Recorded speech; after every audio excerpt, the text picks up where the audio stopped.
तुम्ही म्हणता ना ही फालतूगिरी करते, पण ही चूक सुधारण्याची तुम्हाला कधीच संधी मिळणार नाही, कारण की तुमच्या पूर्ण कुटुंबाला हे भोगावं लागणार आहे। तुम्हाला किती पण खायचं आहे ना, खात बसा।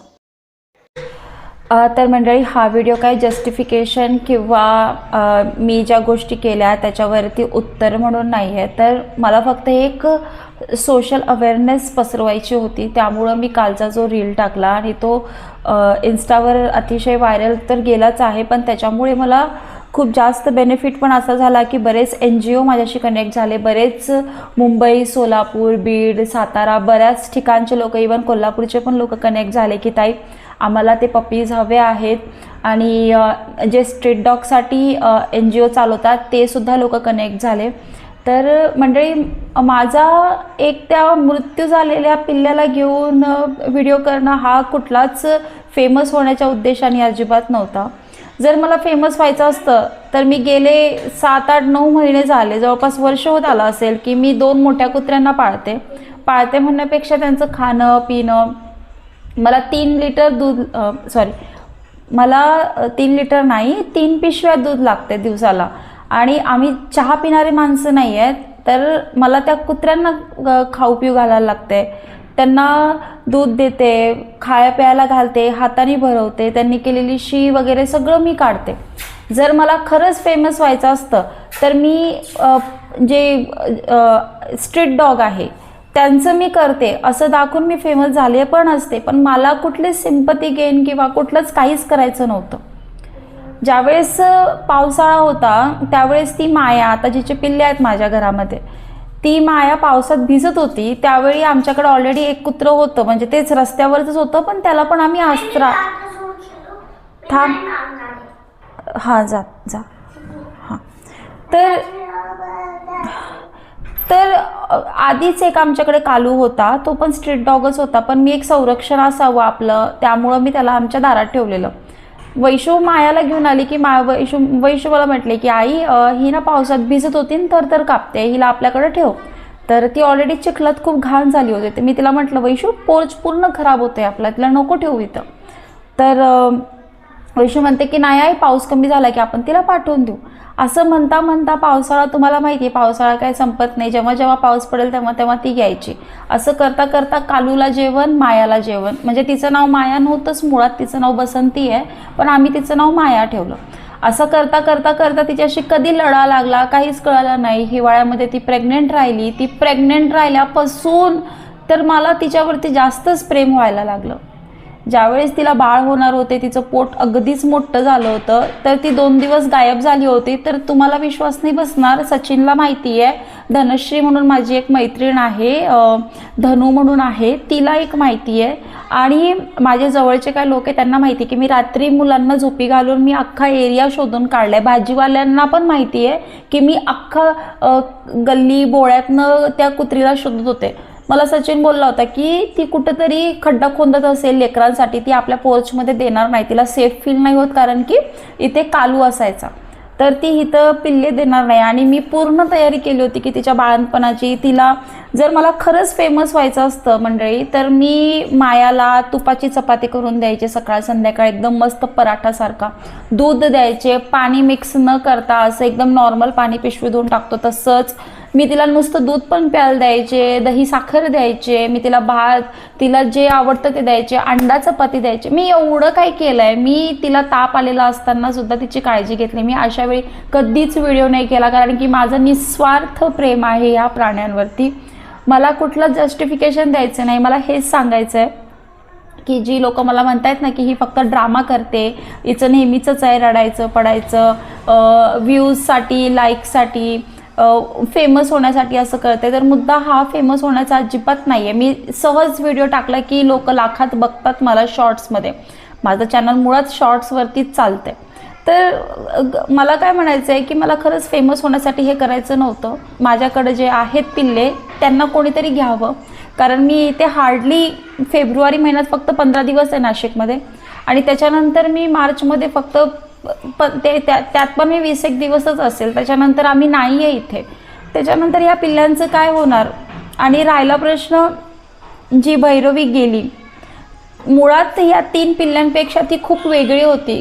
एक तर काळी एकदम पूर्ण तिचं शाईन आणि तितकी काळी होती, इतकी सुंदर होती दिसायला. तिचा कोट पण खूप सुंदर होता आणि नेमकं ती गेली आणि तिने अक्षरशः मी तिथे रोडवर जाईपर्यंत तिने माझी वाट बघितली. मी तिला उचलून आणलं, मी तिला इथे पायरीवर बसवलं, तिला पाणी पाजलं, मला काही सुचत नव्हतं. तिने पाणी पिलं, ती अशी वरती डोळे करून बघत होती, मला काही सुचत नव्हतं. मी जसा व्हिडिओ टाकला तसं धावून आली लोक माझ्याजवळ आणि आम्ही तिला पुरलं, तिचं जे काही असते क्रियाक्रम ते सगळं केलं. पण मी जस्टिफिकेशन म्हणून किंवा व्ह्यूजसाठी हे केलेलं नव्हतं. माझं फक्त एकच मुद्दा आहे, जर ह्या पिल्ल्यांना कोणी घेणार असेल तर प्लीज घ्या. माझे आजूबाजूचे लोक जे कोणी असतील, जे मला पाहत असतील, नाशिकमध्ये असेल किंवा तुम्ही पुण्यात जरी असाल तर मी पाहिजे तर पुण्यात आणून देऊ शकते. एका मुक्या प्राण्याची सेवा केल्याने आपलं कधीच व्हायला जात नाही. मी खरं सांगते, आज मी इथे एकटी राहते आणि कुठल्याच पुरुषाची घरामध्ये यायची हिंमत नाही, कारण की का तर माझ्या दारात एवढे वाघासारखे कुत्रे उभे असतात. आणि माझ्याकडे असे पण व्हिडिओज आहेत जे लोक लातानी पिल्ल्यांना मारत होते, जे लोक लाथीनं मारत होते मोठ्या मोठ्या त्या कालूला. ठीक आहे, दारात कोणी आलं की तो भुंकतो ना, तर त्याला लाठीनं वगैरे मारतानाचे सुद्धा व्हिडिओज आहेत. इतके निर्लज्ज लोक आहेत ज्यांची स्वतःची एक चपाती खाऊ घालायची अवकात नाही आहे. शेजार पाजारांनी जर तिथे चपाती ठेवली तर ते सुद्धा ओरडतात की चपात्या कोणी ठेवल्या म्हणून. लिटरली तुम्ही आहे ना, नरकात सुद्धा तुम्हाला जागा भेटणार ना. मी खरं सांगते, प्राण्यांवरती तुम्ही इतका म्हणजे क्रूरपणे वागताना तुमच्या लोकांची लायकीच नाही आहे इथं येण्याची. आणि राहिला प्रश्न, तुम्हीच नाही हो, तुम्हीच हेट नाही करत मला कुत्रं सांभाळण्यासाठी माझे घरचे सुद्धा विरोध करतात की घरामध्ये मुलं आहेत, रेबीस हेन ते, हे लेख वाचते लेख, काही गरज नाही आहे. रेबीस हा 2 प्रकारचा असतो हे मला चांगल्या प्रकारे माहिती आहे. जर मी त्या पिल्ल्यांवरती प्रेम करत असेल किंवा स्ट्रीट प्राण्यांवरती प्रेम करत असेल तर मला माहिती आहे की रेबीस हा कसा होतो किंवा रेबीस असलेला प्राणी कसा असतो. त्याला बघूनच आपल्याला कळतं की त्याला काय आजार आहे. एवढं कॉमन सेन्स मला पण आहे जर माझे मुलं त्या कुत्र्यांना सांभाळत असतील. मेन मुद्दा म्हणजे आपल्या मुलांनाही संस्कार द्या, मुक्या प्राण्यांना जीव लावायचं. कारण की त्यांना आपण जे प्रेम केलेलं असतं ना, ते प्रेम त्यांच्यावरती जो आपण निस्वार्थ प्रेम केलेला असतोय ना, त्याचा आपल्याला 3 पट 4 पट आपल्याला आपल्या कर्मामध्ये मिळतं. त्या मंदिराच्या दारात जाऊन कुत्र्यांना खाऊ पिऊ घालण्यात काहीच अर्थ नाही आहे. तुमच्या दारात आलेल्या कुत्र्याला तुम्ही शिळी चपाती जरी दिली ना, तुम्हाला त्याचं सुद्धा पुण्य लागेल असं आहे. नाहीतर तुमच्या दारात कुत्रा आल्यानंतर तुम्ही म्हणता ना, हट हट हट, असं करायचं नाही. मी तर आजपर्यंत केलं नाही, माझ्या मुलांनी पण केलं नाही, मला खूप गर्व आहे. राहिला प्रश्न आपल्या म्हणजे माणूस माणसाला जीव लावल्यानंतर तरी आपल्याला धोका मिळतो. धोका इन द सेन्स, तुम्ही लावा ना तुमच्या घरात किती लोकांना तुम्ही जीव लावत असेल, त्याच्यानंतर तुम्हाला काय मिळते, टोमणे मिळतात. ठीक आहे, पाठीमागं तुमच्याबद्दल चुगल्या केल्या जातात, सगळं केलं जातं. माणूस हा स्वार्थी आहे.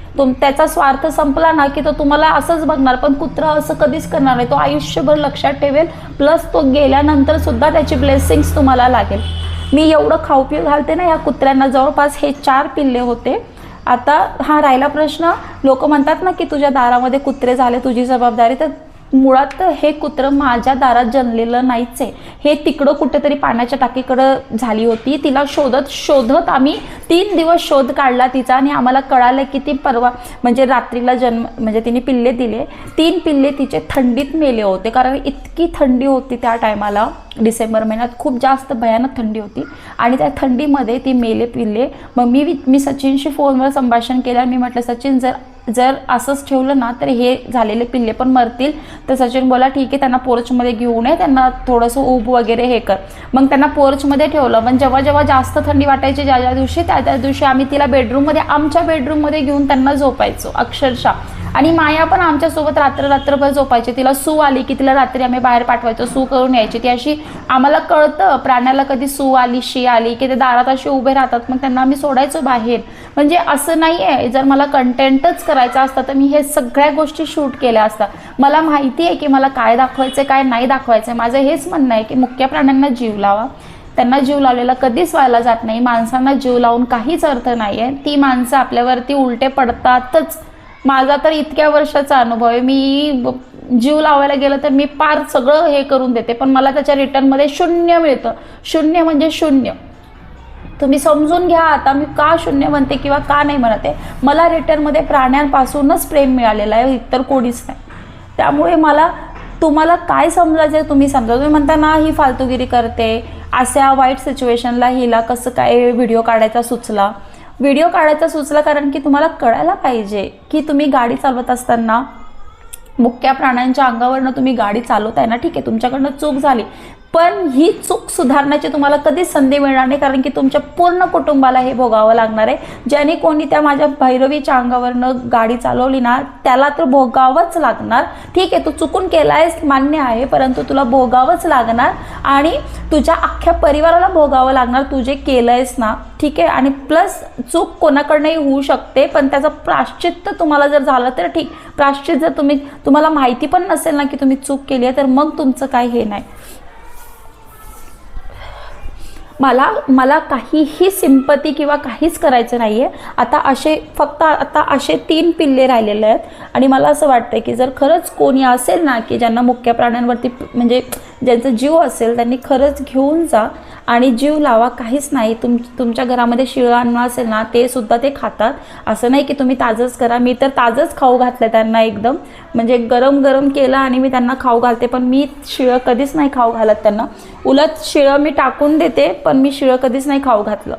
मला हेच म्हणायचं होतं की बस मला ट्रोल करणं सोडा. आणि मला माहिती आहे की या व्हिडिओवरती पण अजून बरेच व्हिडिओ बनतील की असं हिनं केलं, कुत्र्यांना घेऊन रडते पडते. तर माझं प्रेम आहे, माझ्या नवऱ्याचं पण माझ्या पिल्ल्यांवरती खूप प्रेम आहे. त्याला पण खूप वाईट वाटलं. तोही रात्री जवळपास बराच वेळ मला कॉल करत होता, पण मी त्या सिच्युएशनला नव्हते. मला बरेच कॉल आले माझ्या मम्मीचे वगैरे, पण मी कुणालाही बोलण्याच्या सिच्युएशनमध्ये नव्हते. जे मुक्या प्राण्यांवरती प्रेम करतात त्यांना कळत असेल की मला काय दुःख किंवा माझ्या मुलाला किती त्रास झाला असेल या गोष्टीचा. कारण ती प्रेग्नेंट राहिल्यापासून तर तिला बाळ होईपर्यंत, बाळ झाल्यानंतर आम्ही खूप काळजी घेतली आहे. प्रामाणिक काळजी, निस्वार्थपणाने काळजी घेतलेली आहे. त्याच्या पाठीमागं आमचा काहीच स्वार्थ नाही आहे. फक्त तिने काय केलं त्याच्या रिटर्नमध्ये तिने आम्हाला प्रेम दिलं आहे आणि आमच्या घराचं संरक्षण केलं. यानंतर आम्ही इथे नसणार. आणि तुम्ही म्हणता ना की ताई तू घेऊन जा, तर आमचं काहीही स्टेबल नाही आहे. आज आम्ही पुण्यात आहे तर त्याच्यानंतर आम्ही कुठे असू काही गॅरंटी नाही. मला त्या प्राण्यांचे हाल करायचे नाही आहे. मी त्यांना घरात घेऊन आले जस्ट बिकॉज त्यांना खूप थंडी वाजत होती. आता माया तर मोठी आहे, तिला माहिती आहे की आम्ही गेल्यानंतर तिला खायला प्यायला कुठे मिळतं काय मिळतं, ती सर्वाईव्ह करू शकते. पण ह्या पिल्ल्यांना तसं नाही जमणार. त्यामुळं मी हे सगळं करते की जर कुणाला पाहिजे असेल तर घेऊन जा, पण घेऊन जाणार पण असेल तर गॅरंटी असू दे की बाबा तुम्ही त्यांचं शेवटपर्यंत कराल. मला एवढंच बोलायचं होतं. थँक्यू. लोक म्हणतायत ना की ही कायम विचित्र टायटल देते, विचित्र थंबनेल देते, असं करते तसं करते. तर तो भाग वेगळा झाला जिथे मी प्रमोशन शूट करते. पण कालच्या सिच्युएशनला पण जर तुम्ही येऊन इथे बडबडत असाल ना तर तुम्ही खरंच एक नंबरचे आता ते आहात. मला बोलायला नको लावू. तुम्ही जे कमेंट बॉक्समध्ये मला बोलतायत ना तर तुम्ही स्वतः ते आहात. माझं निस्वार्थ आहे. जे हे बघा 10% लोक मला वाईट बोलणार आहेत, ठीक आहे, तर काय फरक पडत नाही. कारण की त्यातले 80% लोक आहेत ना मला खूप जीव लावणार आहेत, त्यांना माझा प्रामाणिकपणा दिसतो. तर तुमच्यासारखे 10% लोकांवर मला काही फरक पडत नाही. माझ्यावर तुम्हाला किती ट्रोल करायचं तुम्ही बिनधास्त ट्रोल करा. शेवटी कसं आहे ना, प्रत्येकांचे कर्म असतात. माझे कर्म मला माहिती आहे. मी काही चुकीचं केलेलं नाही आहे. मी त्या प्राण्याला जीव लावला आणि त्याच्याबद्दल मी फक्त रिक्वेस्ट करत होते की तुम्ही ते घेऊन जा म्हणून, जर कोणी ॲनिमल लवर असेल तर. राहिला प्रश्न शेल्टरचा, मी पुण्याच्या शेल्टरला कॉल केला आहे. ते मला फॉलो करतात इन्स्टावरती आणि त्यांचं आमचं आहे रिलेशन छान. मी त्यांच्याशी पण संपर्क केला, पण ते अशा प्राण्यांना ठेवत नाही.